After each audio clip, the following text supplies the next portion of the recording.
Tani më lejoni të pyes, ku fillon historia e kombeve? Nëse e hapim librat e historisë, natyrisht do gjejmë emra të mëdhenj, emra perandorësh, filozofësh, gjeneralësh, revolucionarësh, politikanësh. Por nëse hapim Biblën, do zbulojmë diçka shumë më të thellë se kaq. Historia e qytetërimit nis me një familje. Nisi me Adamin dhe Evën, Zanafilla 6 u përmbys çdo gjë. Tani i ri nis me kë? Me Noeun, gruan dhe 3 djemt me nuset e tyre. Një familje. Përpara se të ketë një komb, do të ketë një shtëpi. Përpara se të ketë një ushtri, ka një nën. Përpara se të ketë një kushtetut, do të ketë një baba. Përpara se të ketë një qytetërim të tërë, do të ketë një altar për ta adhuruar Zotin.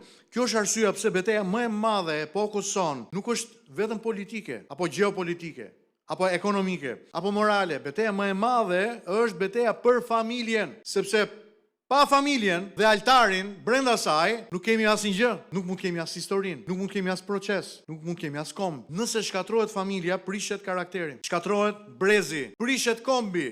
Por kur Perëndia ngrë familje të shenjta, atëherë ai ndërton breza të rinj. Ndryshe nga ato të mëparshmit, ngre kombe, ndryshon historinë dhe në fund imagjinoni çfarë mund të bëjë Zoti me një familje që ndërton një altar. Ai dëshiron të mbushë tokën me lavdinë e tij. Kjo ishte ëndra e Zotit që nga fillimi kur i thot Adamit, një porosi të dy fisht. Punoje kopshtin dhe ruaj atë. Pse? Sepse duke punuar kopshtin e Edenit, atëherë do të kultivohesh çfarë? Fara. Do të mbillesh më shumë bimë dhe pjesa jashtë kopshtit do të mund të shndrohej në një kopësht dhe gjithë toka do të mbushe me lavdinë e tij dhe në fund, momenti epik final do të ishte çfarë? Luciferi dhe demonët bashkë me Angjëjtë e Rënë do të zboheshin përfundimisht, do të hidheshin jashtë kujt? Jashtë tokës, e cila do të ishte një Eden i madh, pa gjëmba. Po më diçni apo jo? Pra, nëse Adami dhe Eva në kopshtin e Edenit do të bënin dy gjëra, do të popullonin tokën. Pra do kishin kalamaj. Kalamajt e tyre kalamaj tjerë, kalamajt e tyre kalamaj tjerë. Do të ruanin kopshtin nga çfarë? Nga armiku, prej të cilit nuk e ruajtën. Dhe do të punonin tokën. Si mendoni? A do të kishte mundësi Edeni, që gjeografikisht ishte një territor i caktuar me kufi të caktuar, të mirëpriste 8 miliard